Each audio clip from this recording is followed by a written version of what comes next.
মোহতারাম হাজরিন, আজ আমরা যে বিষয়টি নিয়ে আলোচনা করতে চাই সেটি হলো আল্লাহ রাব্বুল আলামিন দুনিয়াতে বান্দাকে যে কোনো নেকামলের একটা নগদ ফিডব্যাক দিয়ে থাকেন, আর আখিরাতে অনন্ত অসীমকালে তার যে পুরস্কার, তার যে জাযা, তার যে বদলা, সেটা তো আল্লাহ তো দিয়েই থাকেন।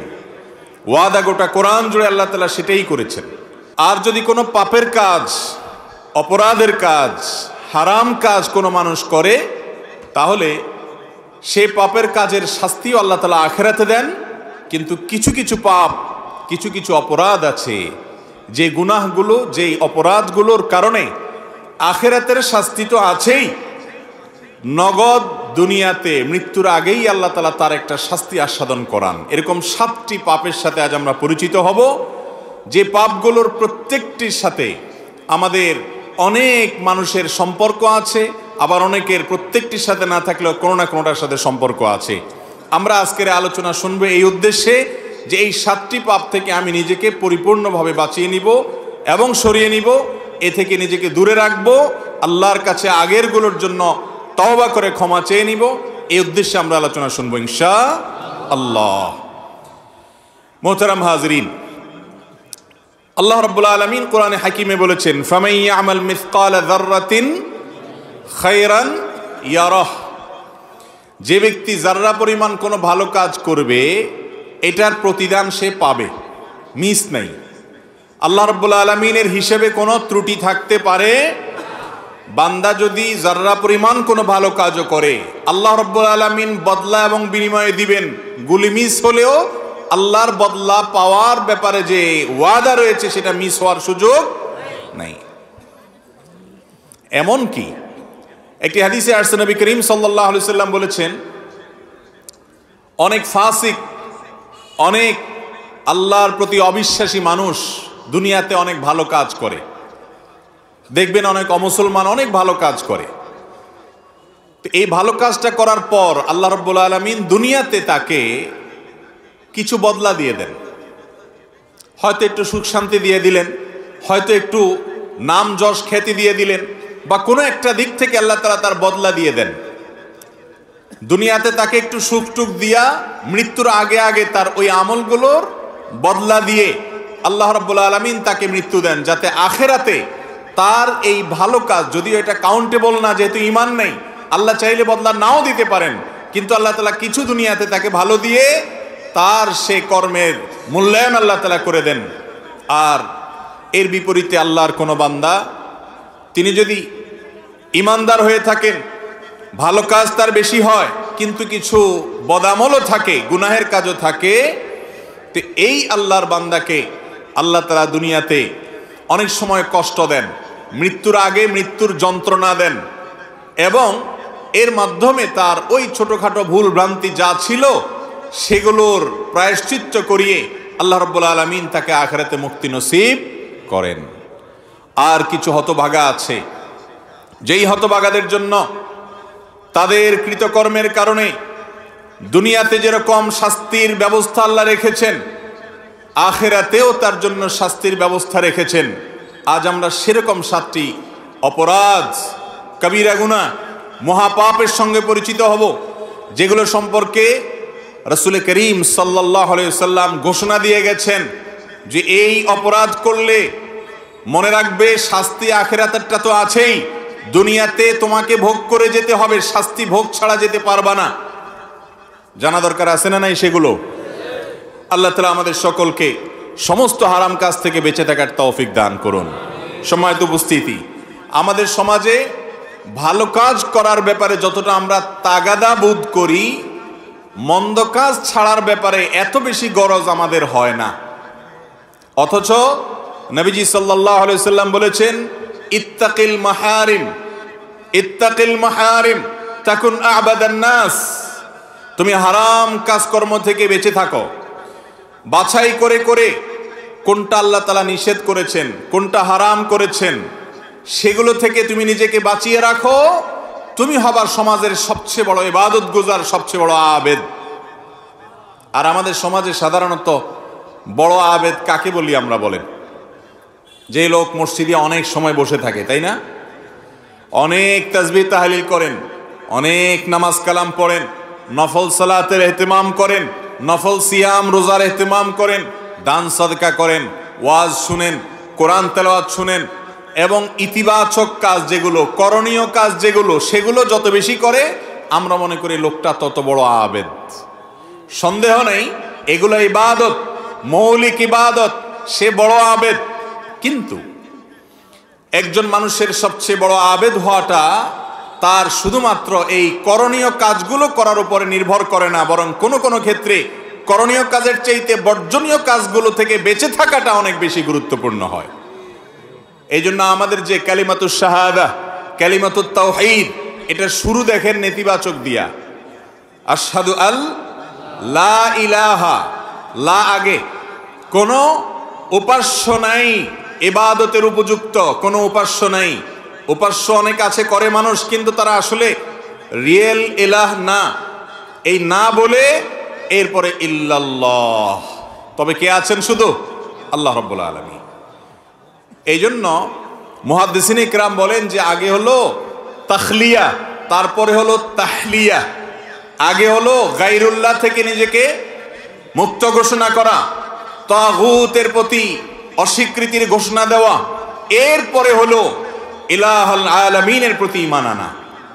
তাহলে শুধুমাত্র নামাজ রোজা পড়লে চলবে নাকি হারাম থেকেও বাঁচতে হবে? বাঁচতে হবে। আর সেই হারাম কাজগুলো যেগুলোর কারণে দুনিয়াতে নগদ শাস্তি হবে, তোর মধ্যে থেকে সর্বপ্রথম যে হারাম কাজের কথা বলতে চাই সেটা হলো মা বাবার অবাধ্যতা, নাফরমানি। উকুকুল ওয়ালিদাইন হাদিসের ভাষায়, কোরআনের ভাষায়। আর এই সম্পর্কে মুস্তাদরাকে হাকিমের একটি হাদিসে নবী করিম সাল্লাল্লাহু আলাইহি সাল্লাম বর্ণনা করেছেন, যে হাদিসটি বর্ণনাকারী সাহাবী আনাস ইবনে মালিক, তিনি বলেন নবী করিম সাল্লাল্লাহু আলাইহি সাল্লাম বলেছেন, ওয়া বাবানি মুআজ্জালানি উকুবাতুহুমা ফিদ দুনিয়া আল বাগয়ু ওয়াল উকুক। মানুষ যত পাপ করে, অপরাধ করে, যত অন্যায় এবং অনাচার করে, এর মধ্যে একটা পাপ এমন আছে যেই পাপের কারণে আল্লাহ তাআলা দুনিয়াতে নগদ শাস্তি দেন, আর সেটা হলো উকুকুল ওয়ালিদাইন, বা মা বাবার নাফরমানি। মা বাবার কি করা ভাই? নাফরমানি করা। নাফরমানি মানে কি? মা বাবার অবাধ্য হওয়া। তারা যদি কোনো কাজের নির্দেশ করেন, সে নির্দেশকে আপনি আমলে নিলেন না, তোয়াক্কা করলেন না, মানলেন না, মা বাবার আদেশকে লঙ্ঘন করলেন, পাত্তা দিলেন না, কথা শুনলেন না, এবং তাদের প্রতি অবিচার হয়, জুলুম হয়, অথবা তাদেরকে ধমক দিয়ে কোনো কথা বললেন, এরকম কোনো কাজ যদি করেন, সেটা হলো মা বাবার কি করা ভাই? নাফরমানি করা। মা বাবা এমন একটা বিষয়, ইমানদারের জন্য সবচেয়ে কঠিন পরীক্ষাগুলোর মধ্যে থেকে একটা পরীক্ষার জায়গা। বিশেষ করে যখন বয়স বেশি হবে ওনাদের, এমন এমন অযৌক্তিক কথা বলবেন যে সেটা কোনোভাবেই আপনি মানতে পারবেন না। অযৌক্তিক, বেশরিয়াতি কথা না, দুইটা দুই জিনিস। বেশরিয়াতি কথা বললে, মা বাবা বললেও সেটা শোনা যাবে। লা তাআতা লি মাখলুকিন ফি মাসিয়াতিল খালিক। আল্লাহর কথা যদি লঙ্ঘন হয়, তাহলে কারোর কথা মানা যাবে না, সেটা উস্তাদ হোক আর মা বাপ হোক বা যেই হোক, দলের নেতা হোক আর যেই হোক। আল্লাহর নির্দেশকে লঙ্ঘন করে পৃথিবীতে কারোর নির্দেশ মানা যাবে না।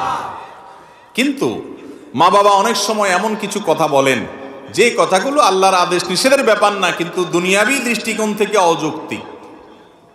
যেমন কথার কথা বললেন যে বাবা তুমি এখন এই কাজটা করো, আপনি দেখছেন যে এই কাজটা এখন করার দরকার নেই, একেবারে অপ্রয়োজনীয়, কিন্তু উনি বাচ্চার মতো সেটাই চাচ্ছে বারবার। তখন আমরা বেশিরভাগ ক্ষেত্রে কি করি? একেবারে আপাদমস্তক নামাজি মানুষটাও, লম্বা দাড়িওয়ালা মানুষটাও, মুহাদ্দিস মুফাসসির মাওলানা সাহেব, ইমাম সাহেব, খতিব সাহেব, বেশিরভাগ ক্ষেত্রেই এই টাইমগুলোতে নিজেকে আমরা ঠিক রাখতে পারি না। মা বাবাকে আমি পরীক্ষার বস্তু এজন্য বলেছি, আল্লাহ রাব্বুল আলামিন তাদেরকে দিয়ে নির্দেশ করেছেন যে তারা যা বলবে তা মানতে হবে। আল্লাহর আদেশের খেলাফ যতক্ষণ না হবে ততক্ষণ পর্যন্ত তোমাকে মানতে হবে। তাদের আদেশ মানা তোমার জন্য ওয়াজিব, আবশ্যক, না মানলে গুনাহ হবে। তারা যদি তোমাকে অযৌক্তিক কিছু বলে, তাহলে তুমি যদি তোমার সক্ষমতায় না থাকে না মানলা, কিন্তু তাদের সাথে ধমক দিয়ে বেয়াদবি করে কথা বলা যাবে। আল্লাহর ভাষা খেয়াল করেন, ইম্মা ইয়াবলুগান্না ইনদাকাল কিবারা আহাদুহুমা আও কিলাহুমা, তোমার মা বাবার উভয়ে দুইজনই হয় বয়স বেশি হয়ে গেছে অথবা যে কোনো একজনের বয়স বেশি হয়ে গেছে। দেখেন, ফালা তাকুল লাহুমা উফফিন ওয়ালা তানহারহুমা, মা বাপকে ধমক দিয়ে কথা বলো না, উফ এটা বলো না, তাদের সামনে বিরক্তি প্রকাশ করো না যখন তাদের বার্ধক্য আসবে। আল্লাহ এই কথা কেন বললেন? বার্ধক্য আসার পর তাদের সাথে এই বেয়াদবি করো না, তার মানে জোয়ান বয়সে বাপের সাথে বেয়াদবি করলেও অসুবিধা নাই। কি বলেন, মাফহুম মুখালাফ থেকে কি এটা বোঝা যায়?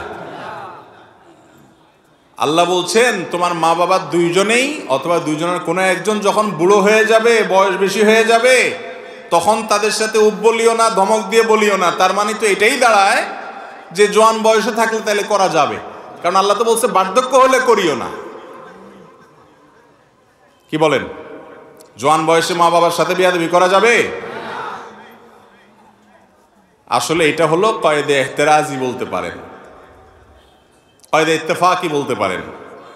অর্থাৎ আল্লাহ রাব্বুল আলামিন মূলত বুঝাতে চাইছেন যে মা বাবার সাথে বেয়াদবি তো মানুষ বুড়াকালেই করে।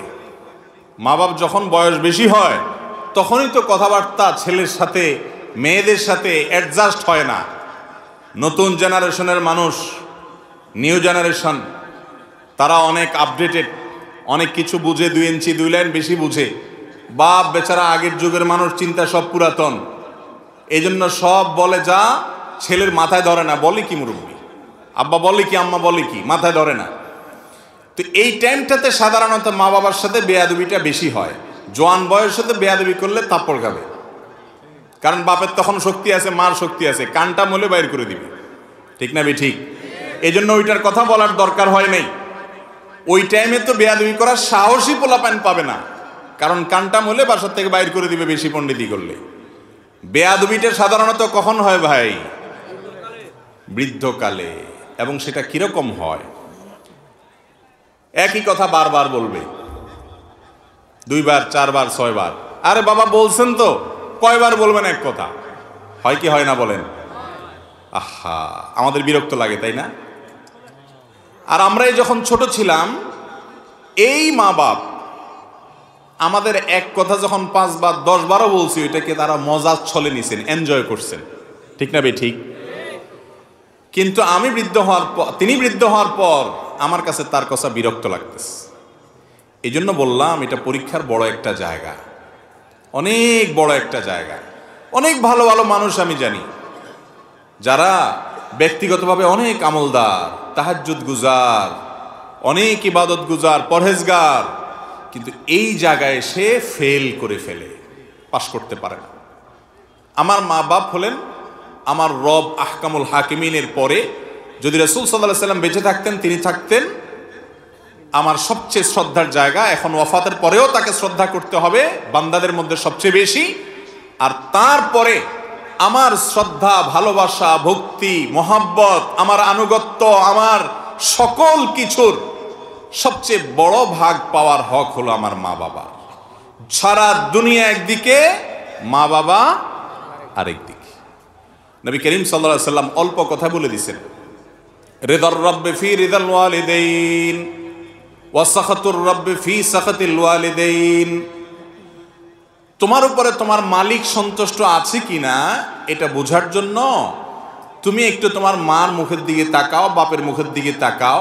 তারা তোমাকে দেখে অন্তরের ভেতর থেকে হেসে দেয় কিনা, আনন্দের হাসি, তৃপ্তির হাসি, পরিতৃপ্তির হাসি তাদের আসে কিনা মুখে।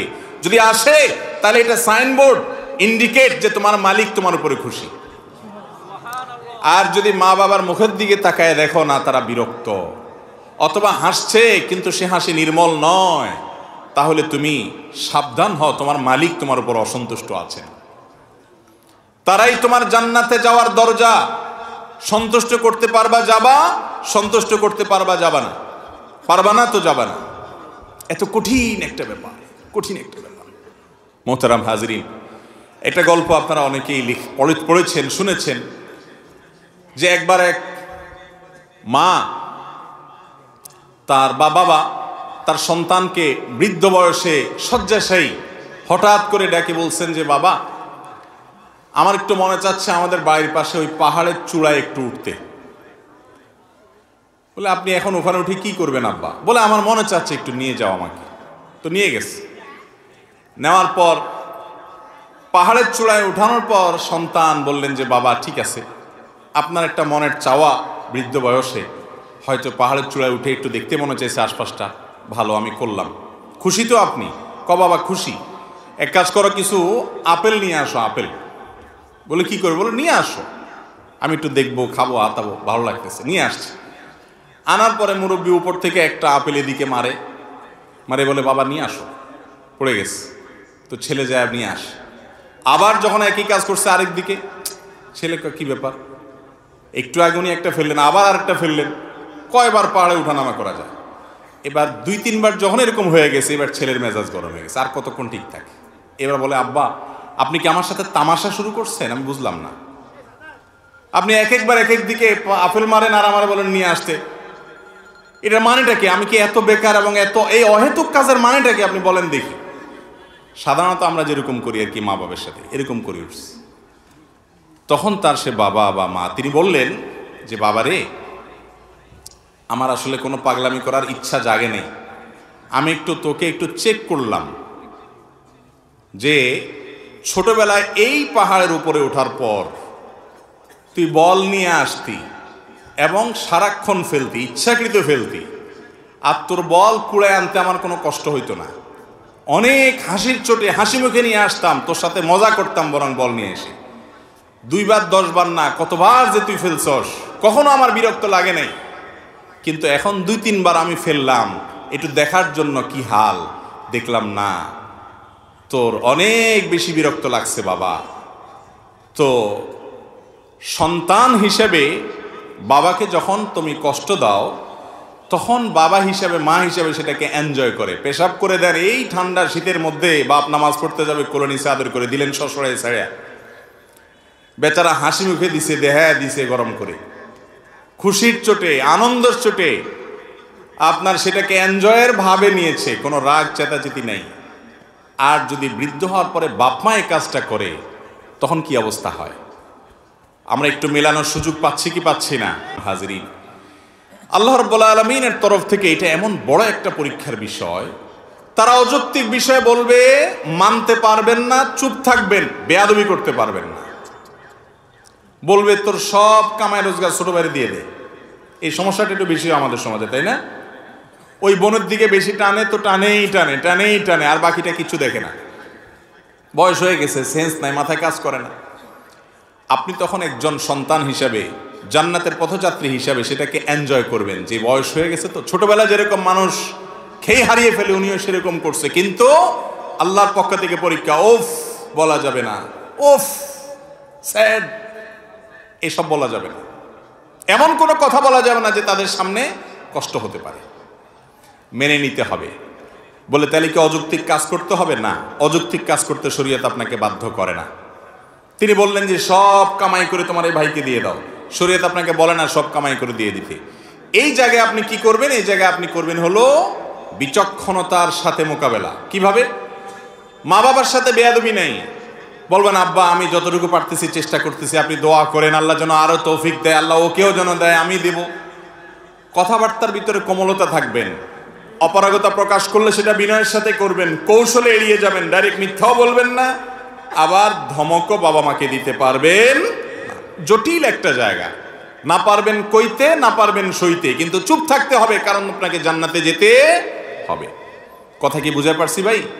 আব্দুল্লাহ ইবনে আব্বাস রাদিয়াল্লাহু তাআলা আনহুর একটা হাদিস আছে, উনি বলেছেন, কেউ যদি বাপের সামনে, মায়ের সামনে নিজের চাদর বা জামায় ধুলা লাগলে সেটা যদি এরকম ঝাড়া মারে বাপের সামনে, মায়ের সামনে, এও মা বাবার নাফরমান, কিয়ামতের ময়দানে বিচার হবে। তাহলে এবার বুঝেন, যারা ধমক দিয়ে, ঝাড়ি দিয়ে, বেয়াদবি করে উচ্চ স্বরে বাবা মার সামনে কথা বলেন, তাদের পরিণতি কি হতে পারে? আজ যুবকদের মধ্যে বিশেষ করে এই ম্যানার্স হারিয়ে গেছে। ইসলামের এই সৌন্দর্য আজ আমাদের থেকে বিদায় হয়ে যাচ্ছে। এটাকে পুনরায় আমাদের মধ্যে ফিরিয়ে আনতে হবে এবং তওবা নাসুহা করতে হবে। যদি বাবার সাথে বেয়াদবি করেন, দুনিয়াতে আপনার সন্তানের হাতে আপনি লাঞ্ছিত হবেন, নগদ শাস্তি, আখিরাতেরটা পরে মিস নাই। একটা ঘটনা আপনারা শুনছেন না, বহুত পুরাতন মাহফিলে তো এই ঘটনা শুনতে শুনতে আমরা ছোটবেলা থেকে বড় হয়েছি। যে বাপের গলা রশি বেঁধে বলে ছেলে টানতেছে, বাড়ি থেকে টানতে টানতে বাঁশের ঝাড় পরিমাণ আনার পরে বাপে বলছে, বাবা ইশারা দিছে একটু থাম থাম। তো ছেলে বলছে যে কি ব্যাপার, হাত দিয়ে কি ইশারা দিতেছ? তোমার তো আজকে নিয়ে খেতে ফেলাই দিয়ে আসবো, জ্বালাইতেছ বহুত। এরকম কুলাঙ্গার দু চারটা এখনো আছে, একেবারে রূপকথার গল্প না। তখন বাপ বলে ছেলেকে বলছে, বাবা আর টানিস না, এই জন্য বললাম কার তোর দাদারে আমি এই পর্যন্তই আনছিলাম, এখন আমার পরিণতি আমি সেটা ভোগ করতেছি, যতটুক নিবি তুইও ভোগ করবি বাপ, মিস হবে না। এমন এক ডেঞ্জারাস বিষয়, যে সমস্ত সন্তান তার ছেলের সামনে তার মেয়ের সামনে বাবার জুতাটা সোজা করে দেয়, বাসা থেকে বের হওয়ার সময় জুতাটা আগায়া দেয়, ওই ব্যক্তির ছেলে যখন বড় হবে সে তার বাপের জুতার উপর পাড়া দিতে তার বিবেকে বাঁধবে। কারণ সে পরিবার থেকে দেখে দেখে শিখছে কিভাবে বাবাকে সম্মান করতে হয়। যে ছেলে তার বাবাকে দেখবে যে বাবার সামনে সে জোর করে কথা বলে না, বাবার চোখের দিকে কখনো তাকায় না, মায়ের চোখের দিকে কখনো তাকায় না, ওই ছেলের ঘরে যখন ছেলে হবে মেয়ে হবে, তারা যখন দেখবে দাদার সাথে দাদির সাথে তার বাপের বিহেভ কি, আচরণ কি, তারা সেটা শিখবে এবং সেটাকে অ্যাপ্লাই করবে। এটাই হলো আল্লাহর সুন্নাহ, সুন্নাতুল্লাহ ফিল আরদ। এটার ব্যতিক্রম হয় না। এজন্য মা বাবার অবাধ্য সন্তানরা যতটুকু বেয়াদবি করেন, কমপক্ষে ততটুকু কোনো কোনো ক্ষেত্রে তার চাইতে বেশি সহ্য করার জন্য প্রস্তুত হয়ে যান। কথা কি বুঝাতে পারছি? আল্লাহ তাআলা আমাদের সবাইকে মা বাবার কদর করার তৌফিক দান করুন। বিয়ে করার পর মা বাবার বাধ্যগত থাকাটা একটু বেশি কঠিন হয়, একটু বেশি কঠিন হয়। কারণ এই টাইমে দেখা যায় আমাদের সামাজিক যে ব্যবস্থাপনা আছে, যৌথ পরিবার সিস্টেম আছে, এটার কারণে আরো নানা কারণে বোঝাপড়ার ভেজাল হয়। বাপ মা একদিকে, বউ আরেক দিকে টানে, বউ খুশি করতে গেলে বাপ মা নারাজ, বাপ মা খুশি করতে গেলে বউ নারাজ। এরকম হয় কি হয় না? এই অবস্থায় আমি সবসময় বলি, পাটা আর পুতার ঘষাঘষিতে মরিচের অবস্থা যেরকম খারাপ হয়, ছেলেমেয়েরা এইরকম টাইমে এসে অত্যন্ত চালাক মানুষের মতো দুই দিককার প্রেশার নিতে হয় এবং সাবধান থাকতে হয়।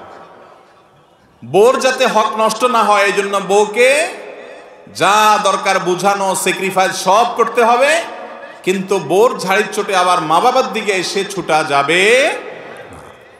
আর যদি কখনো বড় কোনো স্যাক্রিফাইস করতে হয় তাহলে স্ত্রীর সাথে সেটা করতে হবে। মায়ের ব্যাপারে আপনার বেয়াদবি করে বা তাদের উপরে চড়াও হয়ে কোনো কিছু করা যাবে। আল্লাহ তাআলা আমাদেরকে বোঝার তৌফিক দান করুন। তাহলে একটি পাপের কথা জানলাম, যেই পাপটার শাস্তি আল্লাহ তাআলা দুনিয়াতে নগদ দেন, সেটা হলো মা বাবার নাফরমানি। এই নাফরমানি আজকাল বাড়ছে সমাজে না কমছে? বাড়ছে। কিরকম বাড়ছে? এখন বন্ধুর সাথে কথা বলে খুব মিষ্টি সুরে, তাই না? মনে করেন আড্ডা মারতেছেন দোস্তের সাথে, ফোন করলো বাপে মায়ে, কই আসুস বাবা, অনেক রাত হয়ে গেছে চলে আয়। ফোনটা ধরেই দিলেন একটা ঝাড়ি, এত ক্যান ক্যান করো, এতবার ফোন দিছো, হয়েছে তো, বুঝলাম তো, এবার রাখো। মোবাইলটা রেখে এবার দোস্তে, হ্যাঁ বল কি অবস্থা, মিষ্টি সুরে। আছে না নাই? এটাকে বলে কুলাঙ্গার সন্তান। এটারে কি বলে ভাই? কুলাঙ্গার সন্তান। ভাই রে, এই সন্তানের জন্যই জাহান্নাম। এরাই কপাল পড়া। এই কপাল পড়া সন্তান হওয়ার জায়গা থেকে বেরিয়ে আসতে হবে, নিজের সঙ্গে চ্যালেঞ্জ করতে হবে, সংগ্রাম করতে হবে, মা বাবার অনুগত সন্তান হতে হবে। রাজা মহারাজাদের কাছে প্রজারা যেরকম থাকে, প্রজাদের কাছে রাজা মহারাজারা যেরকম থাকে, আপনার কাছে আপনার বাপ মা সেরকম থাকবে। তারা অশিক্ষিত, তারা বুঝে না, তারা উল্টাপাল্টা বলে, তাদের বয়স হয়ে গেছে, কোনো সেন্স নাই, এরপরও আপনার বাপ আপনার মা দুনিয়াতে তাদের মাধ্যমে এসেছেন, তাদের সাথে বেয়াদবি কখনো করা যাবে? এমনকি তারা যদি আপনার হক নষ্ট করে, ভালো করে শুনে রাখেন, বাপ আপনার হক নষ্ট করেছে, ভরণ পোষণ দেয় নেই, মা হক নষ্ট করেছে, আপনার খোঁজ খবর রাখে নাই, আপনার প্রতি জুলুম করছে, আরেক সন্তানের দিকে টানছে, তাদের পাপের কারণে অবশ্যই তাদেরও বিচার হবে। মা বাপ যে একেবারে আমাদের প্রতি জুলুম করলে আল্লাহর কাছে পার পাবে তা না, তার বিচার আল্লাহ করবে, কিন্তু সন্তান হিসাবে আপনি তার কোনো বিচার করতে পারবেন না। এত জটিল একটা বিষয়। অতএব আমরা আজকের এই মজলিস থেকে তওবা করে যাই যে বাবা মার সাথে কখনো আমরা বেয়াদবি করব। যদি আগে কোনো বেয়াদবি হয়ে থাকে এখনো সময় আছে, এখনো সময় আছে। পায়ে পড়ে যান, চোখের পানি ফেলে দেন। আমি আমার ব্যক্তিগত অভিজ্ঞতার কথা মাঝে মধ্যে শেয়ার করি বোঝার সুবিধার জন্য। সন্তান হিসেবে আমাদের দেশের যে আর্থসামাজিক অবস্থা, যৌথ ফ্যামিলি ব্যবস্থাপনা এবং নানা রকম সীমাবদ্ধতা, আমরা নিজেদেরকে পরিপূর্ণ বাবা মার অনুগত করে রাখা কঠিন হয়। অনেক সময় পারিপার্শ্বিকতার কারণে, সুশিক্ষার অভাবে, এক একজনের এক এক সমস্যার কারণে বাবা মার সাথে উচ্চবাচ্য হয়ে যায়, জোরে কথা বলে ফেলি, হয় কি হয় না? এরকম যদি কখনো হয়, আমি ব্যক্তিগতভাবে যে এক্সারসাইজটা করি, আমি মনে করি যে সমস্ত মুত্তাকি পরহেজগার মানুষদের এটা করা উচিত এবং সবাই করেন নিশ্চয়ই, আরও ভালোভাবে হয়তো করেন। সেটা হলো দেরি না করে সাথে সাথে বাবা মার সাথে সেটাকে মিটমাট করে ফেলা, এমনভাবে মাপ চাওয়া, চোখের পানি ফেলা, এমনভাবে পায়ে পড়ে যাওয়া, এমনভাবে তাদের কাছে ক্ষমা চাওয়া যে মাপ না দিয়ে তারা পারবে না, বরং উল্টা আরো সন্তুষ্ট হয়ে যাবে যে আমার সন্তান তার ভুল বুঝতে পেরেছে। মা বাবার কাছে ছোট হলে মানুষ ছোট হয়? এখানে যত ছোট হবেন ওই আরশে আজিমের মালিকের কাছে তত বড় হবেন ইনশাআল্লাহ। কখনো ঢাকা থেকে ফোনে বেয়াদবি করে ফেলেছেন, শেষ, সব কাজকাম বন্ধ, চলে আসেন দেশে, গ্রামে, পাগলের মতো হয়ে ছুটে পড়েন পায়ে এবং চোখের পানি ফেলতে থাকেন। আপনি আস্তে আস্তে যদি মওত হয়ে যায় বাপের বা মার, তো শেষ, ক্ষমা চাওয়ার সুযোগ আপনার শেষ হয়ে গেল। হ্যাঁ, এরপরেও আপনি আল্লাহকে সন্তুষ্ট করে মা বাবার কাছ থেকে কিয়ামতে মাপ পেতে পারেন, সম্ভাবনা ক্ষীণ, বা কোনো কোনো ক্ষেত্রে সম্ভাবনা বেশি থাকতেও পারে, কিন্তু রিস্কে পড়ে গেলেন। আর তারা জীবদ্দশায় যদি মাপ চেয়ে নিতে পারেন তাহলে শেষ হয়ে গেল। মা বাবার কাছে মাপ চাইব তো ইনশাআল্লাহ। যেই সন্তান মা বাবার কাছে মাপ চাইতে তার লজ্জা হয়, এ কখনো সুসন্তান নয়, কুসন্তান।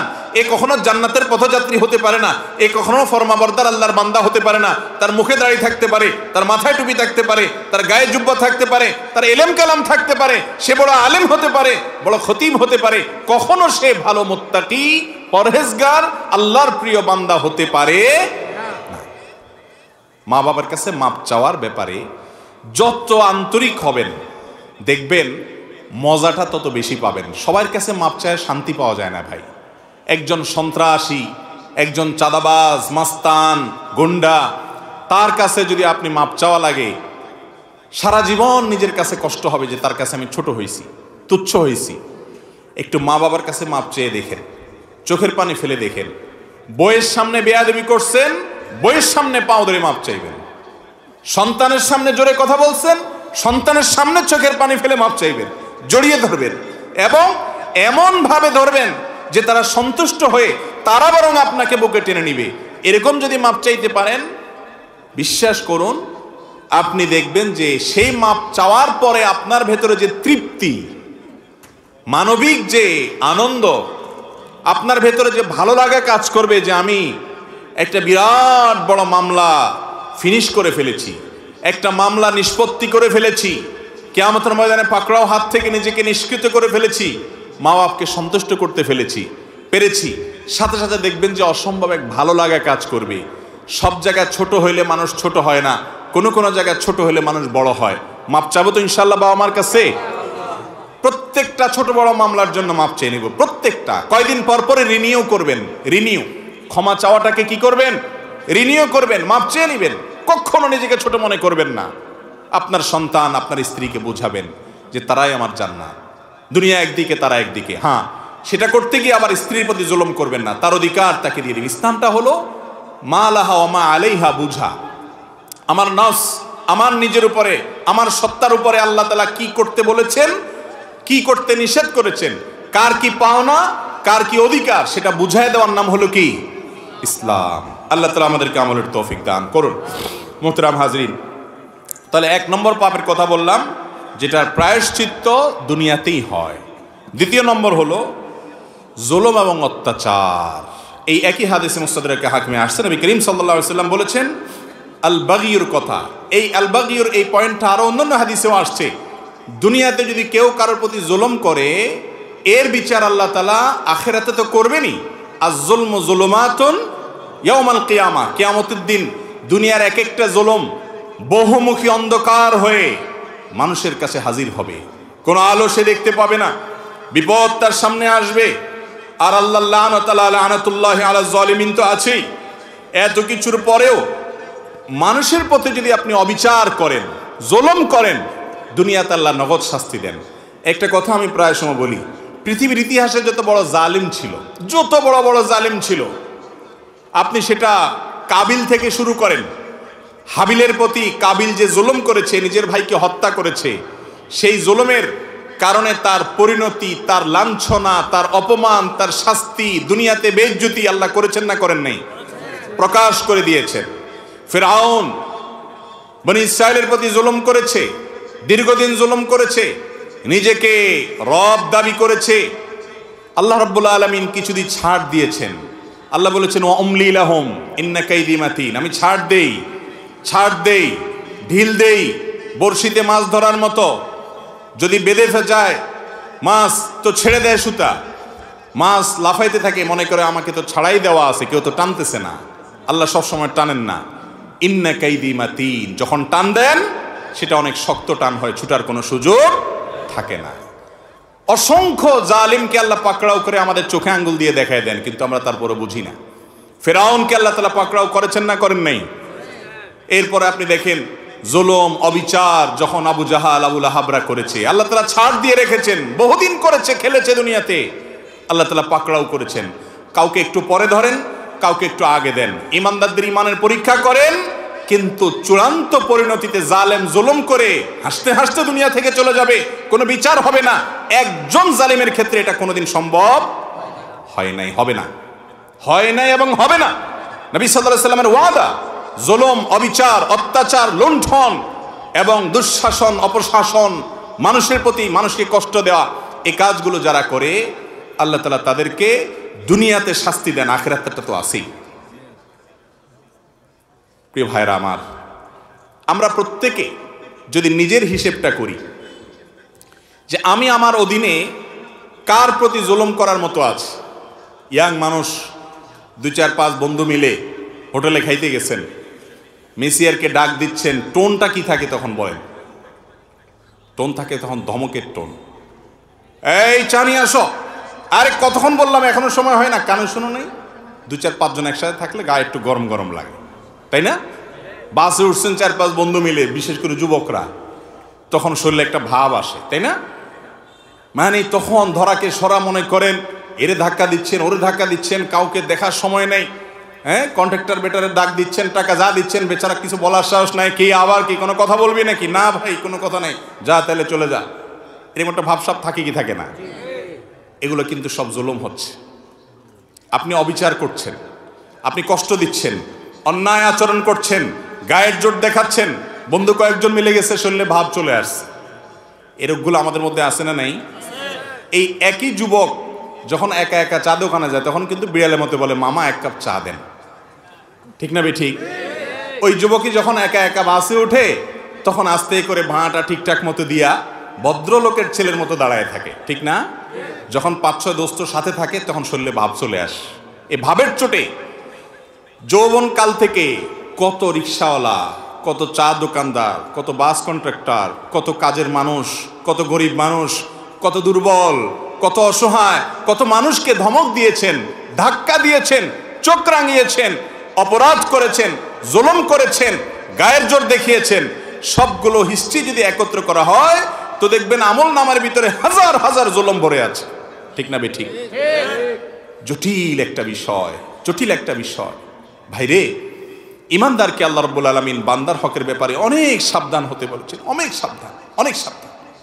আপনি আল্লাহর 10টা হুকুমের নাফরমানি করেছেন, মাপ চেয়ে ক্ষমা পাবেন আশা করা যায়। একজন অসহায় মানুষের প্রতি জুলুম করেছেন, ধাক্কা দিয়েছেন, এটা মাপ পাবেন কিনা কিয়ামতের ময়দানে, এই আশা খুবই ক্ষীণ।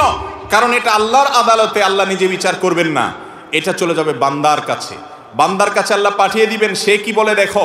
আর সেদিন এমন একটা ব্যাপার হবে, একজন সাধারণ রিক্সাওয়ালাকে অযথা একটা ধাক্কা দিছেন, 5 টাকা গায়ের জোরে কম দিছেন তর্কাতর্কি করার কারণে, ধমক দিয়ে একটা মানুষকে অবিচার করেছেন। সেদিন কিন্তু ওই রিক্সাওয়ালাকে যদি বলেন মামু বুঝি নাই, তখন অহংকারের চোটে করে ফেলছি, আজকে মাফ করে দাও, পাও ধরলেও কিন্তু মামু সেদিন মাফ করবে না। কারণ সেদিন সবার ইয়া নাফসি ইয়া নাফসি, শুধু আমল দরকার। একটা সওয়াব পেলে একটা কদম আগায় গেল, জাহান্নাম থেকে সরে গেল। ইয়াউমা ইয়াফিরুল মারউ মিন আখিহি ওয়া উম্মিহি ওয়া আবি, সেদিন বাপ থেকে, ভাই থেকে, স্ত্রী থেকে, একে অন্য থেকে পলায়ন করবে, সবাই ইয়া নাফসি করবে, কেউ কাউকে ছাড়বে না। এই জন্য জুলুমের সমস্ত মামলা দুনিয়াতে সেটাকে ভ্যানিশ করে, ফিনিশ করে, নিষ্পত্তি করে তারপরে যেতে হবে ইনশাআল্লাহ। কারোর প্রতি জুলুম করব না তো ইনশাআল্লাহ। যদি কখনো হয়ে যায়, মাপ চাওয়া শিখতে হবে। ইমানদারের একটা বড় গুণ হলো মাপ চাওয়া, বারবার মাপ চাইতে হবে, রিপিটেডলি মাপ চাইতে হবে। রাস্তায় একজন লোকের সাথে বেয়াদবি করে ফেলেছেন, দোকানদার সাথে বেয়াদবি করেছেন, পরে আপনার ইমানি চেতনা জাগ্রত হয়েছে, কাজটা তো ভালো করি নাই, আমি তো মানুষটার প্রতি অবিচার করেছি। একা একা যান, যা মাপ চাই আসেন। বন্ধুদের সামনে যদি তার সাথে বেয়াদবি করেন, বন্ধুদের সামনে মাপ চাইবেন এবং নিজেকে ছোট করবেন, নিচের দিকে তাকিয়ে থাকবেন। একজন সাহাবী আরেক সাহাবীকে একটা কথা বলে ফেলেছেন, রাসূল আকরাম সাল্লাল্লাহু আলাইহি ওয়াসাল্লাম শুনে কষ্ট পেয়েছেন এবং শাসন করেছেন যে তুমি এই কথা কেন বললে, তার কষ্ট হয় এরকম কথা, বুঝে উঠতে পারেন নাই, তিনি বলে ফেলেছেন। সাথে সাথে তার ভাইয়ের কাছে তিনি মাপ চেয়েছেন। এমন মাপ চাওয়া যে মাপ না দিয়ে উপায় নেই, এ হলো মুসলমান। তাহলে কারোর প্রতি জুলুম করব না তো ইনশাআল্লাহ। বিশেষ করে আল্লাহ তাআলা যাকে যতটুকু পাওয়ার দিছে, আমাদের সমাজে আমরা দেখি যার যতটুকু পাওয়ার আছে সে সেখানে তার পাওয়ারটা খাটায়, পাওয়ার খাটাইয়া সে অন্যায় করে, অবিচার করে, জুলুম করে। যে যতটুকু পারে, যাকে আল্লাহ যদ্দুর পাওয়ার দিছে সে তদ্দুর জুলুম করে। কেউ বড় জালেম কারণ সে বড় পাওয়ার হোল্ড করতেছে, কেউ ছোট জালেম কে সে কারণ সে ছোট পাওয়ার হোল্ড করতেছে, আর কারোর সাথে পারতেছে না, বইয়ের উপরে করতেছে। ঠিক না বে ঠিক? এটা অন্তত সবাই পারে, তাই না? অসহায় মানুষের প্রতি পারে। এগুলোর জন্য তওবা করব তো ইনশাআল্লাহ। মনে রাখবো, একটি আচরণ খারাপ হবে, আল্লাহর কাছে পাকড়াও হবে। বারবার বলছি, ইমানদারের জন্য করণীয় কাজ, আপনি ইবাদত গুজার করলেন, জিকির আজকার, ওয়াজ শুনলেন, ওয়াজ করলেন, তেলাওয়াত করলেন, দান সদকা করেন, এগুলো ভালো কাজ করেন, কিন্তু আপনার দ্বারা উল্টাপাল্টা কি হচ্ছে, অপরাধ কি হচ্ছে, এটা খেয়াল করেন। বহু নামাজি মানুষ আছে দেখবেন, নামাজ কালাম পড়ে, দায় টাই সবই আছে, কিন্তু আইল ঠেলে ঠিকই। ঠিক না বে ঠিক? আইল ঠেলে। তাইলে এই লোকটা বুঝতেই আসে না যে দিনদারি কি। তারে নামাজ কালাম তাকে জান্নাতে নিবে না, সে জানে না।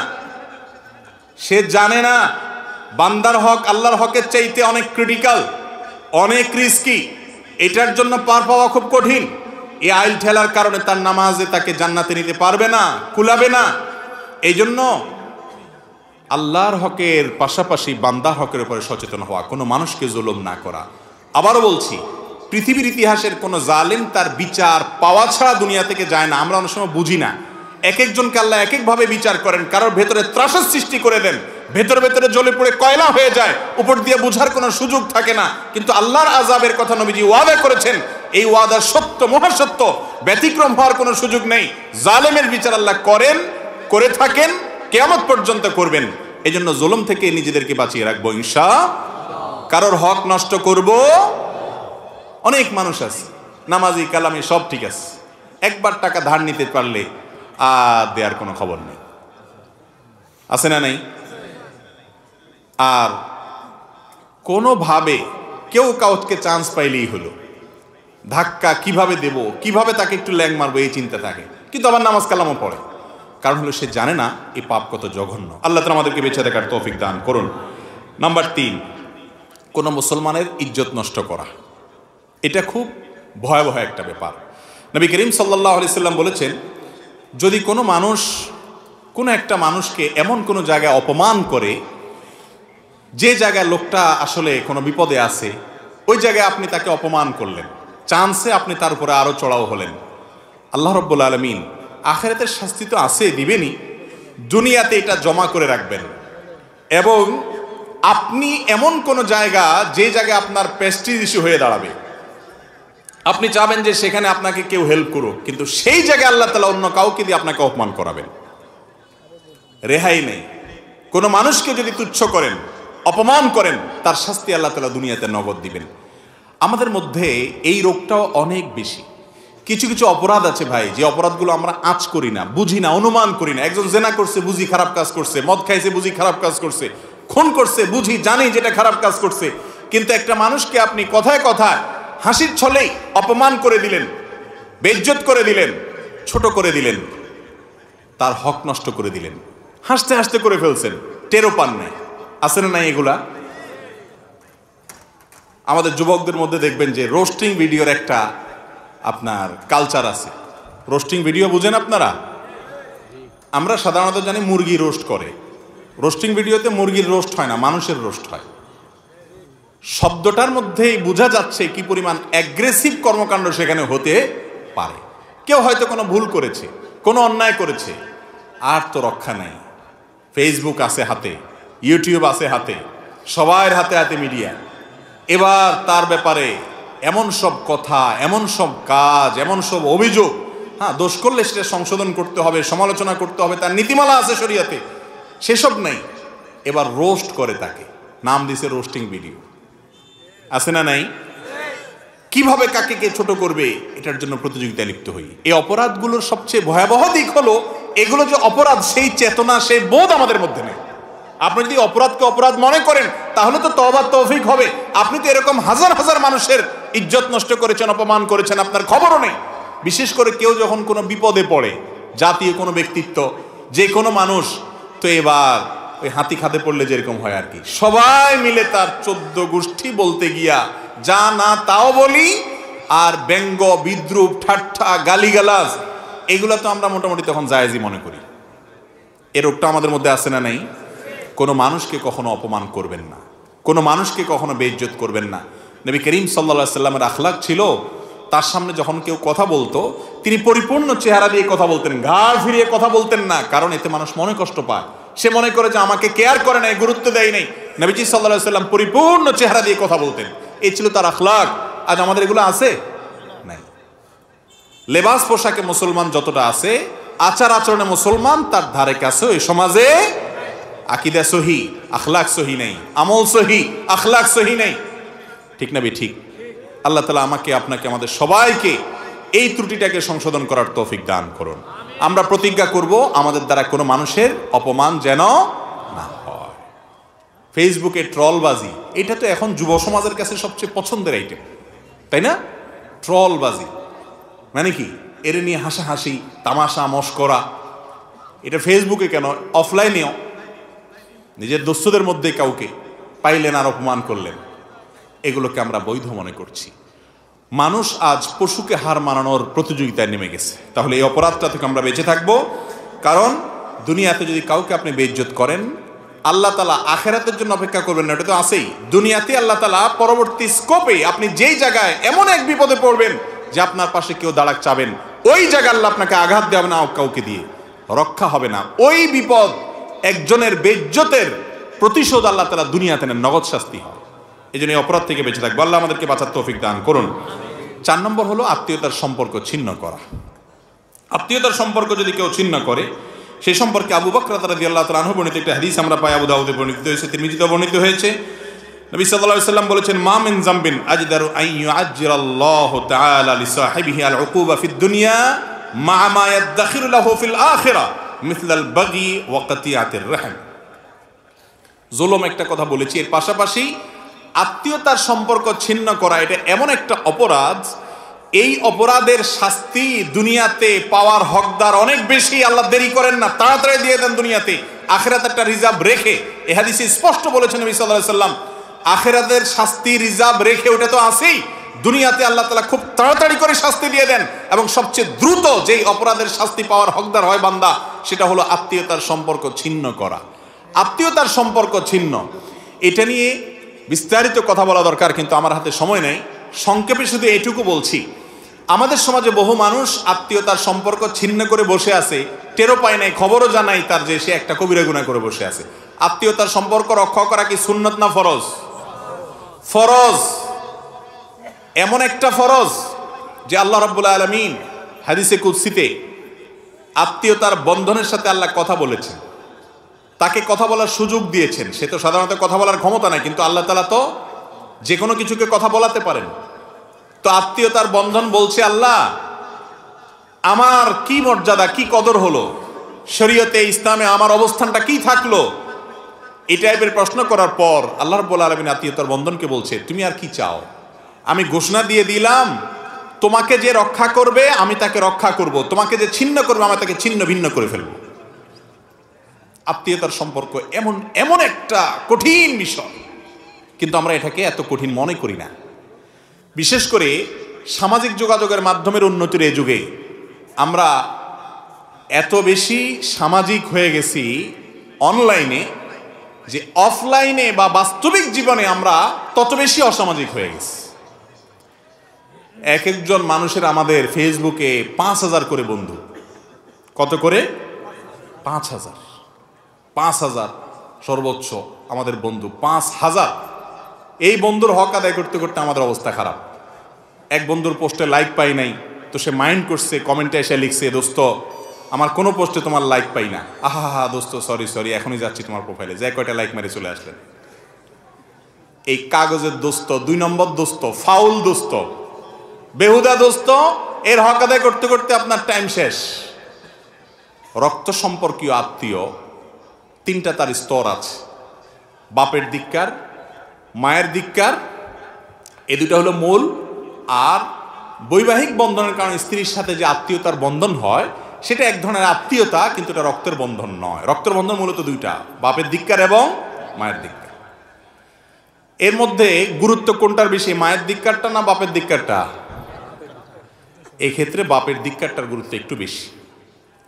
বাপের দিককারটার গুরুত্ব বেশি মানে হলো আপনার কাছে আপনার চাচা, আপনার ফুফু, আপনার দাদা দাদি, আপনার ভাই বোন, এরা হলো আপনার আত্মীয়ের তালিকায় সবচেয়ে শীর্ষস্থানীয় আত্মীয়, যাদের সাথে সুসম্পর্ক বজায় রাখা আপনার জন্য সুন্নত না ফরজ? ফরজ। লা ইয়াদখুলুল জান্নাতা কাতি'। নবীজি সাল্লাল্লাহু আলাইহি সাল্লাম বলেছেন আত্মীয়তার সম্পর্ক যে ছিন্ন করে, আত্মীয়ের সাথে সম্পর্ক নষ্ট করে ফেলে, এই ব্যক্তি জান্নাতে যাবে না। কিছু লোকের জন্য জান্নাতে নো এন্ট্রি ঘোষণা আছে, তার ভিতরে এক কপাল পড়া হলো এই লোক, যে লোক আত্মীয়তার সম্পর্ক ছিন্ন করে। আর এটা একটু বেশি কঠিন। দেখেন বেশিরভাগ ক্ষেত্রে চাচার সাথে ভেজাল হয়, ঠিক না ঠিক? চাচাতো ভাই বোনের সাথে ঝগড়া ঝাঁটি গন্ডগোল ফাসাদ একটু বেশি গুরুত্বের হয়। এরপরে মায়ের দিককার, তাদেরও গুরুত্ব আছে। কিন্তু বেশিরভাগ পরিবারে দেখবেন খালাতো ভাই বোনের সাথে দোস্তি মহব্বত, মামাতো ভাই বোনের সাথে যা একটু দোস্তি মহব্বত টুকটাক থাকে, চাচাতো ভাই বোন আর ফুফাতো ভাই বোনের সাথে সেরকম থাকে, অথচ গুরুত্ব এগুলোর একটু বেশি ছিল, তাই না? কেন? কারণ ইবলিস বুঝছে যে এই যদি এগুলোর সাথে সম্পর্ক ভালো করে ফেলে তো জান্নাতে চলে যাবে, এটা তো ঠেকাইতে হবে। এই জন্য এখানে আইসা ভেজাল সব লাগায়, এই জমি নিয়ে গন্ডগোল, এটা নিয়ে গন্ডগোল। আর মা, বেশিরভাগ মারা তো যেহেতু তারা স্বরাষ্ট্রমন্ত্রী, বাসা পুরাটা তাদের হাতে নিয়ন্ত্রণে, ছেলে মেয়েকে শুধু মামার ফজিলত শোনায়, খালার ফজিলত শোনায়, চাচাদের বদনামি শোনায়, ফুফুদের বদনামি শোনায়। বাস্তব না অবাস্তব? এবার পোলাপাইন সব খেফে, হ্যাঁ, ওই যে আপনার সাপের মতো ফুলতে থাকে, হ্যাঁ আমার চাচা এটা করছে, ফুফু এটা করছে। আস্তে আস্তে সম্পর্ক নষ্ট হয়, শয়তান করায়। সব মা যে এরকম করে তা না, আল্লাহ মাফ করুক, অনেক মারা এটা করেন। কিন্তু সন্তান যদি খুব বিচক্ষণ হয়, মার সাথে তো আবার বেয়াদবি করা যাবে না। মা বলছে তোমার খালা ভালো, মামা ভালো, মার সাথে বেয়াদবি করে বলেন দোত তুমি, তোমার কথা ঠিক না, তো গেলেন আপনি শেষ হয়ে, সেটা তো করা যাবে না। হাসতে হাসতে নিজের মন থেকে বুঝতে হবে যে কোনটা সঠিক কোনটা বেঠিক। হ্যাঁ, অবশ্যই মামাতো ভাই বোন, ফুফাতো ভাই, খালাতো ভাই বোনের সাথে সম্পর্ক বজায় রাখতে হবে, তারাও রক্ত সম্পর্কে আত্মীয়, তাদের দিকটা খেয়াল রাখতে হবে। কিন্তু তাদের চাইতে ফুফাতো ভাই বোন, চাচাতো ভাই বোন হক কম না। বেশিরভাগ মানুষের খোঁজ খবর নিয়ে দেখেন চাচাতো ভাই বোনের সাথে 2, 4, 6 মাস, 1 বছর, 2 বছরে যোগাযোগ হয় না, কিন্তু মামাতো ভাই খালাতো ভাইয়ের সাথে মাশাআল্লাহ ইটিস পিটির যোগাযোগ টুকটাক হয়, ঠিক না ঠিক? মামার জন্য যে মহব্বত, চাচার জন্য সে মহব্বত, খালার জন্য যত মহব্বত হয় ফুফুর জন্য তত মহব্বত। অথচ শরীয়তের গুরুত্ব, প্রায়োরিটি যদি বুঝি, তাহলে এগুলোকে কোনোভাবে ছোট করার সুযোগ, অবশ্যই মামা খালার সাথে সম্পর্ক বজায় রাখেন, কিন্তু এদেরকে ছোট করতে পারেন। ফুফুদের তো অবস্থা সবচেয়ে কাহিল। দাদার সম্পত্তি সব ভোগ করে কোনো কিছু না দিয়া কি হুজুর কি মজুর এ কি হাম্মামে সারে নাঙ্গে এই জায়গায় এসে সব এক ফুফুর হকটক মায়েরা দিয়া খোঁজ খবরও নেয় না। বেশিরভাগ ফুফুরা দেখবেন বাতিজা বাতিজিদের জন্য অস্থির, কিন্তু তাদের সময় নেই, একেবারে সময় নেই। ঠিক না ভাই? ঠিক। আত্মীয়তার সম্পর্ক রক্ষা করতে হবে। চাচাতো ভাই বোনের সাথে গন্ডগোল হয়েছে জমি জমা নিয়ে, হতে পারে। চাচার সাথে হয়েছে, উনি জুলুম করছেন, হতে পারে। কিন্তু আপনি সম্পর্ক ছিন্ন করতে পারেন না। সম্পর্ক ছিন্ন করার সুযোগ নাই। আপনি আপনার হকের জন্য অবশ্যই চেষ্টা করবেন, বিচার প্রার্থনা করবেন, করতে পারেন। কিন্তু অ্যাজ এ আত্মীয় তার সাথে সুসম্পর্ক বজায় রাখা, তার সাথে ভালো আচরণ করা, তার ভালো চাওয়ার চেষ্টা করবেন। বলে সে আমার ক্ষতি চাইলে আমি তার কিভাবে ভালো চাইবো? এই সম্পর্কে একটা হাদিস শুনেন। নবী করিম সাল্লাল্লাহু আলাইহি সাল্লাম বলেছেন, এক ব্যক্তি এসে বলতেছে, ইয়া রাসূলুল্লাহ, আপনি বলেন আত্মীয়তার সম্পর্কের ব্যাপারে এত গুরুত্ব দিয়া বলেন যে আল্লাহ তাআলা এটা ছিন্ন করলে আল্লাহ তাকে ছিন্ন করে ফেলবেন, এত ডেঞ্জারাস বিষয়, আত্মীয়ের সাথে সম্পর্ক রাখতেই হবে, অন্তত ফোনে খোঁজ খবর নেওয়া, আজকাল যেগুলো আমরা করতে পারি সেগুলো তো আমরা করবই। তো নবী সাল্লাল্লাহু আলাইহি সাল্লাম কই সাহাবীকে বলেছেন, আমার আত্মীয় আমি ভালো করতে চাইলেও সে আমার দিকে খারাপ আচরণ করে। আমি চাই মিশতে, সে চায় দূরে সরতে। আমি চাই ভালো করতে, সে সেটাকে খারাপ ভাবে নেয়। আমি কি করবো ইয়া রাসূলুল্লাহ? তখন নবী করিম সাল্লাল্লাহু আলাইহি সাল্লাম বলেছেন, লাইসাল ওয়াসিলু বিল মুকাফি। তোমার আত্মীয় তোমার ছেলের জন্য একটা গিফট আনছে, তুমিও একটা গিফট দিলা, এটা আত্মীয়তার সম্পর্ক রক্ষা করা হলো না। এটা হলো আপনার বিনিময় পাইয়া তুমি তার সাথে ভালো আচরণ করলে। এটা তো অন্য সবার সাথে করবা, যে কেউ তোমাকে হাল জাযাউল ইহসান বিল ইহসান, কেউ ভালো করলে তুমিও ভালো করবা। আত্মীয়র জন্য এটা না। তাহলে কোনটা? আত্মীয়র জন্য হলো সে যদি ভালো নাও করে তুমি ভালো করবা, সে যদি খারাপ করে তারপরে তুমি ভালো করার চেষ্টা করবা। হ্যাঁ, তুমি তার সাথে মিশতে গেলে সে তোমার ক্ষতি করে বিপদের মধ্যে ফেলে, তাহলে তুমি আত্মরক্ষার জন্য দূরে থাকতে পারো। কিন্তু তোমার মনের ভিতরে আবেগ থাকতে হবে, সে আমার রক্ত সম্পর্কীয় আত্মীয়, ব্লাডের আত্মীয়, তার সাথে আমি কিভাবে সুসম্পর্ক রাখতে পারি, তার ভালো আমি চাই, আল্লাহ তাকে হেদায়েত দেখ, ভালো করুক, তার কল্যাণ আমি চাইবো, অগোচরে উপকার করার চেষ্টা করবো। এর নাম হলো মুসলমান। কথা কি বুঝাতে পারছি? কিন্তু আজকাল আমাদের সমাজে আত্মীয়তার বন্ধন রক্ষা করার ব্যাপারে কোনো গুরুত্ব, ওই 30 মাইল দূর থেকে দোস্তকে এনে দাওয়াত করে খাওয়ান, কিন্তু পাশে বাসার চাচা জেঠা চাচাতো ভাই বোন তাদেরকে দাওয়াত দিয়ে খাওয়ানোর কপাল হয় না। খুব ভয়াবহ একটা বিষয়। জরুরি ফরজগুলোকে শয়তান এমন ভাবে আমাদের সামনে ভুলে রাখছে, খবরও নেই, সেন্সও নেই। তাহলে আত্মীয়তার সম্পর্ক রক্ষা যদি না করে, কেউ ছিন্ন করে, কোনো একটা কারণে আপনি কথা বললেন না, ফুফুর সাথে একটা কথা কাটাকাটি হয়েছে, কোনো কিছু নিয়ে ভুল বোঝাবুঝি হয়েছে, চাচার সাথে হয়েছে, বাস কথা বন্ধ করে দিলেন, জায়েজ নাই। 3 দিন রাগ করতে পারেন। আল্লাহ তাআলা বান্দার এই ন্যাচারাল কষ্টকে স্বীকার করেন, অর্থাৎ এই কষ্টকে আল্লাহ রাব্বুল আলামিন অ্যালাউ করেন। ঠিক আছে, তুমি কষ্ট পাইছো, 3 দিন চুপ থাকো। কিন্তু লা ইয়াহিল্লু লিমুসলিমিন আইয়াহজুরা আখাহু ফাওকা 3 লায়াল। 3 দিনের বেশি আপনি রাগ করে থাকবেন, যোগাযোগ রাখবেন না, এই সুযোগ নেই। মিশতে আপনাকে হবেই। সে মিশতেছে না, আপনি যাই মিশবেন, সালাম দিবেন, তার ভালো করার চেষ্টা করবেন। সে ভুল বুঝতেছে, বুঝুক, যতক্ষণ পর্যন্ত আপনি ক্ষতিগ্রস্ত না হন আপনার চেষ্টা অব্যাহত রাখতে হবে। একটু কঠিন, একটু জটিল, একটু তিতা ওষুধ, কিন্তু খাইতে হবে, কারণ আমাকে জান্নাতে যেতে হবে। চেষ্টা করবো তো ইনশাআল্লাহ। আল্লাহ তাআলা আমাদেরকে তৌফিক দান করুন। 5 নম্বর হলো ভাই, লোক দেখানো আমল। লোক দেখানো আমল বা রিয়া। নবী করিম সাল্লাল্লাহু আলাইহি সাল্লাম বলেছেন, কেউ যদি কোনো ভালো কাজ করে মানুষকে দেখানোর জন্য, এখন তো এমন একটা সময় আসছে, ফেসবুকের যুগ, সুবহানাল্লাহ, চুল পরিমাণ কোনো ভালো কাজ করবো আর ফেসবুকে পোস্ট হবে না, এটা তো কোনোদিনই হতে পারে না। মক্কা শরীফ গেলাম আমি, আর একটা ছবি দেব না ফেসবুকে, কেমন হয়? চাইতেই হবে, ঠিক না? একটা কলা দিলাম 5 জন মিলে একটা গরিব মানুষকে, ছবি তুলতে হবে 2-4-10টা, ঠিক না ভাই? ঠিক। এই যুগে আমলকে শুধু আল্লাহকে দেখানোর জন্য করা, এটা কঠিন হয়ে গেছে ভাইরা আমার। এটা ঠিক, লৌকিকতা মানুষকে দেখানোর মাধ্যমে একটা তৃপ্তি পাওয়া যায়, মজা পাওয়া যায়, যে সবাই আমাকে ভাবা দিল, লাইক দিল, কমেন্ট করলো ফেসবুকে, নিজের কাছে একটু ভালো লাগলো, বুঝলাম, এটা পাওয়া যায়। কিন্তু হাল্লাকা সিররুন ইনদাল্লাহ, আপনি একটু কিছু গোপন আমল করে দেখেন।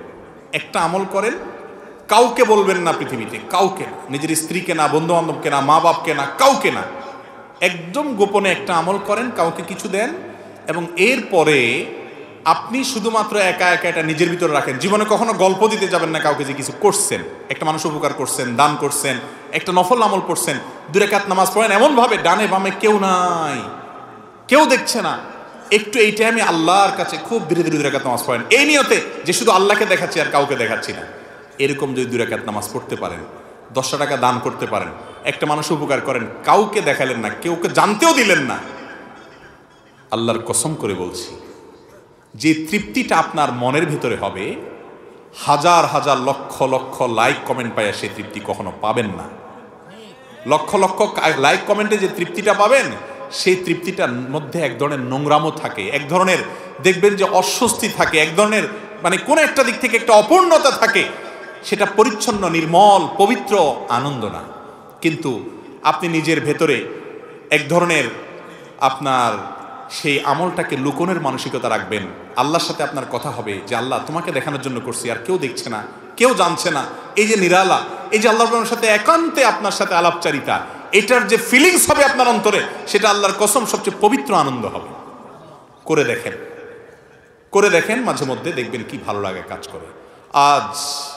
আজ এমন একটা সময় আসছে, সব কিছুতে লৌকিকতা, মিডিয়ার কল্যাণে ভালো যেরকম হচ্ছে, আমাদের আমলগুলো বরবাদও হচ্ছে সেরকম। শিরকে আসগার, মানুষকে দেখানোর জন্য কিছু করলে। এই জন্য আপনারা জানেন 3 ব্যক্তিকে দিয়ে জাহান্নাম উদ্বোধন করা হবে। তার ভিতরে 3 ব্যক্তি হলো রিয়াকার। জাহান্নাম শুরুই হবে এদেরকে দিয়ে, এদের আগে কেউ জাহান্নামে যাবে না। কারি তেলাওয়াত করে, সবাই বাহবা দেয়, আল্লাহু আকবার বলে, মাশাআল্লাহ বলে। আল্লাহ বলবেন অনেক সুন্দর সুর দিছিলাম, কেরাত ভালো পারতা, কি করছো? বলবে আল্লাহ তোমার কালাম তেলাওয়াত করে আসছে। আল্লাহ বলবেন বুঝছেন, বাহবা পাওয়ার জন্য করছো, লাইক কমেন্ট বাহবার সব পাইছো, জাহান্নামে যাও। আলেম সাহেব কি করে আসছো? হ্যাঁ আল্লাহ এই যে এত ওয়াজ নসিহত করছে, এত কিছু করছে। আল্লাহ বলবেন কি জন্য করছো আমি জানি, যে জন্য করছো সেটা হয়ে গেছে, জাহান্নামে যাও খালি হাত। মুজাহিদ জিহাদ করে আসছো, কি করে আসছো? আল্লাহ জীবন দিয়ে দিছি আপনার জন্য, জীবন আমার জন্য দাও নাই, বীর বাহাদুর এটা সেটা পাবা, সেজন্য সেগুলো পেয়ে গেছো, জাহান্নামে যাও। এই হাদিস থেকে বোঝা যায় কোনো আমলকে মানুষের সামনে দেখানোর মানসিকতা, এটা এমন একটা ভয়াবহ বিষয় যে এটা আখিরাতের শাস্তি অনেক ডেঞ্জারাস। কিন্তু আজকে আমরা বলতেছি দুনিয়াতেও শাস্তি হবে। যে হাদিসটা আমি বললাম, সে হাদিসে তিরমিজি এবং আবু দাউদে বর্ণিত, সে হাদিসে মুসনাদ আহমদে বর্ণিত, সে হাদিসে আব্দুল্লাহ ইবনে আমর রাদিয়াল্লাহু তাআলা বর্ণনা করেছেন, ওমর রাদিয়াল্লাহু তাআলা বর্ণনা করেছেন যে এই ব্যক্তি, যে ব্যক্তি মানুষকে দেখানোর জন্য দান করে, মানুষের কাছে বাহবা পাওয়ার জন্য কিছু করে, শুধু আল্লাহকে দেখানোর উদ্দেশ্য না থাকে, রিয়াজার মধ্যে থাকে, এই ব্যক্তিকে আল্লাহ তুচ্ছ করে ফেলেন, ছোট করে ফেলেন দুনিয়াতে। এটা নগদ শাস্তি।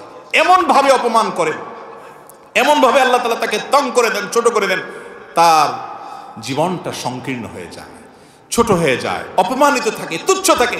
এই হাদিস যখন বলছিলেন, আব্দুল্লাহ ইবনে আমর রাদিয়াল্লাহু তাআলা আনহুর 2 চোখ বেয়ে তখন পানি আসছে। ভয়, কত ভয়াবহ বিষয় যে আল্লাহ রাব্বুল আলামিনকে নিবেদন করবো ইবাদত, কিন্তু মানুষকে দেখানোর মানসিকতা যদি থাকে, 10,000 20,000 50,000 টাকা দিলাম আর হুজুরের কাছে চিরকুট দিয়ে দিলাম, হুজুর বললো অমুক সাহেব এটা দিছে, বলেন মারহাবা, সবাই চিৎকার করে বলা মারহাবা। এই কালচার তো এখন ওয়াজ মাহফিলের সবচেয়ে অবিচ্ছেদ্য অংশ হয়ে গেছে, ঠিক না? ঠিক। সেই মানুষ খুব কম যে মানুষটা দান করে বলে হুজুর কারোর কাছে বলার দরকার নাই, আমি যার কাছে বলতে চাচ্ছি সে আল্লাহ জানেন, আলিমুম বিযাতিস সুদূর। এ মানুষ পাওয়া যায় না। আমরা চেষ্টা করবো তো ইনশাআল্লাহ। প্রকাশ্যে দান করা ভালো যদি সেটা অন্যকে উৎসাহে দেওয়ার উদ্দেশ্যে হয়। আর যদি আমার একটা ভাবসাব আসবে, ডানে বামে তাকাবো, সবাই আমার মুখের দিকে তাকাবে, বাবারে অমুকে এটা দিছে, তো শেষ, সওয়াব তো পাইলেন না, বরং উল্টা শিরকে আসগরের গুনাহ করে আপনি জাহান্নামে যাবেন। নবী সাল্লাল্লাহু আলাইহি সাল্লাম বলেছেন, দাজ্জালের ফিতনা এমন ফিতনা, কিয়ামত পর্যন্ত, পৃথিবীর শুরু থেকে নিয়ে কিয়ামত পর্যন্ত যত নবী রাসূল আসছেন সবাই তার উম্মতকে দাজ্জালের ব্যাপারে সতর্ক করে গেছেন। কিন্তু দাজ্জালের ফিতনার চাইতে ভয়ের ফিতনা হলো উম্মতের মধ্যে শিরকে আসগরের ফিতনা। মানুষকে দেখানোর যে এই পাপ, এটা এরকম ভয়াবহ আকারে ছড়িয়ে যাবে, আজকে এটা ছড়িয়ে গেছে। এটার শাস্তি দুনিয়াতে হয়ে থাকে। আল্লাহ তাআলা আমাদেরকে ইখলাসের সাথে সব কাজ করার তৌফিক দান করুন। এবং 6 নম্বরের যে পাপ, যেটার কারণে দুনিয়াতে নগদ শাস্তি হবে, তা হলো আল্লাহর নিয়ামতের নাশুকরি করা। কেউ দুনিয়াতে কোনো নিয়ামতের নাশুকরি করলে আল্লাহ তাআলা দুনিয়াতে নগদ সেই নাশুকরির শাস্তি দেন, আখিরাতেরটা তো আছেই। আল্লাহ রাব্বুল আলামিনের সেই শাস্তি সম্পর্কে সূরা নাহলের 128 নম্বর আয়াতে তিনি নিজে বলেছেন, ওয়াদারাবাল্লাহু মাসালান কারিয়াতান কানাত আমানাতান মুতমাইন্নাতান ইয়াতিহা রিজকুহা রাগাদান মিন কুল্লি মাকান ফাকাফারাত বিআনআমিল্লাহ ফাযাকাহা আল্লাহু লিবাসাল জু'i ওয়াল খাউফি বিমা কানু ইয়াসনাউন। আল্লাহ রাব্বুল আলামিন এক সময় কিছু মানুষ আল্লাহর নিয়ামত পাওয়ার পর যখন অস্বীকার করেছে, নাশুকরি করেছে, আল্লাহর নিয়ামতের নিমকহারামি করেছে, আল্লাহ তাআলা তাদেরকে দারিদ্র এবং অভাব দিয়ে দুনিয়াতে নগদ শাস্তি দিয়েছেন, আখিরাতেরটা তো আছেই। এই জন্য কখনো আল্লাহর নিয়ামত পাওয়ার পর আমরা কি করব না? নাশুকরি করব না। যাই আল্লাহ দিয়েছেন সেটাকে শুকর আদায় করবো। লাইন শাকারতুম লাযীদান্নাকুম, আল্লাহ বাড়াই দিবেন নিয়ামত শুকর আদায় করলে। আর যদি ওয়ালাইন কাফারতুম, কুফরি করলে নিয়ামত ছিনিয়ে নেবেন আর কঠিন শাস্তিও আছে। 7 এবং সর্বশেষ যেটা বলবো তা হলো মিথ্যা এবং বিশ্বাসঘাতকতা। এখানে 2টা পয়েন্ট একটা ভিতরে বলে ফেললাম। মিথ্যা এবং বিশ্বাসঘাতকতা। দুনিয়াতে যদি কেউ কারোর সাথে প্রতারণা করে, 2 নাম্বারি করে, বেঈমানি করে, এই মির্জাফর এবং বেঈমানদেরকে আল্লাহ তাআলা দুনিয়াতে নগদ বেইজ্জত করেন এবং শাস্তি দেন। আখিরাতেরটা তো আছেই, মিথ্যা যদি কয় একই কথা তার জন্য আছে। তাবরানীতে এই সম্পর্কে হাদিস বর্ণিত হয়েছে। নবী করিম সাল্লাল্লাহু আলাইহি ওয়াসাল্লাম বলেছেন, মা মিন যামবিন আজদারু আন ইউআজ্জালাল্লাহু লিসাহিবি আল উকুবা ফিদ দুনিয়া মা মা ইয়াদখিরুহু লাহু ফিল আখিরাহ। আখিরাতের শাস্তি তো আছেই, এর পাশাপাশি যেই অপরাধের কারণে দুনিয়াতে নগদ শাস্তির হকদার হয় সেই পাপিষ্ঠ লোক হলো কাতিআতুর রাহিম, একটু আগে যেটা বললাম আত্মীয়তার বন্ধন ছিন্ন করা, এবং ওয়াল খিয়ানাত ওয়াল কিযব, বেঈমানি করা, নিমক হারামি করা এবং মিথ্যা কথা বলা। বেঈমানির অনেক ধরন আছে, একটা ছোট্ট ধরন বলি শুধুমাত্র, একেবারে সিম্পল। এর চেয়ে বড় বড় বেঈমানি আমরা করি। সেটা হলো আপনার কাছে কেউ কোনো কথা বললো, তিরমিজির হাদিসে আসছে নবী করিম সাল্লাল্লাহু আলাইহি ওয়াসাল্লাম বলেছেন, ইযা হাদ্দাসা রাজুলু ফালতাফাতা, কোন মানুষ আপনার সাথে কথা বলে একটু এদিক ফিরছে বা সেখান থেকে সরে গেছে, ফাহিয়া আমানা, সেই কথা আপনার কাছে আমানত হয়ে গেল। আপনি এটা যদি আরেকজনের কাছে বলে বেড়ান, আপনি আমানতের খেয়ানত করলেন, বিশ্বাসঘাতকতা করলেন, আপনি এই প্রতারণা করে এই যে দুনিয়াতে নগদ শাস্তির উপযুক্ত হয়ে গেলেন। এত ডেঞ্জারাস অপরাধ। ফেসবুকে কয়দিন পর পর দেখেন অমুকের ফোন কল ফাঁস হয়েছে, তমুকের ফোন কল ফাঁস হয়েছে, খুব মজা করেন, খুব শান্তি লাগে, আপনার আরেকজনের ফাঁস হয়ে গেছে, সব মজা করে অনেক কিছু লেখেন। কিন্তু এই ফাঁস যারাই করে, যেভাবেই করে, ব্যক্তিগত কথোপকথন সংশ্লিষ্ট দায়িত্বশীল যারা আছে, এজেন্সিগুলো যারা আছে, তারা মনিটর করতে পারে নিরাপত্তার প্রয়োজনে, সেটা ভিন্ন কথা। কিন্তু পাবলিকের সামনে কারোর গোপন কোনো কিছু প্রকাশ করে দেওয়া, এটা কি ভালো কাজ না খারাপ কাজ? খারাপ কাজ। কোনো কোনো ক্ষেত্রে হতে পারে জাতীয় স্বার্থ বিবেচনা করে যদি সেটা প্রয়োজন হয়, একান্ত এক্সক্লুসিভ হতে পারে। কিন্তু নর্মালি যেটা হয়, আমরা কারোর কিছু পাইলেই হইলো বাস, এটা একটা মজার আইটেম আমাদের কাছে, ঠিক না ভাই? ঠিক।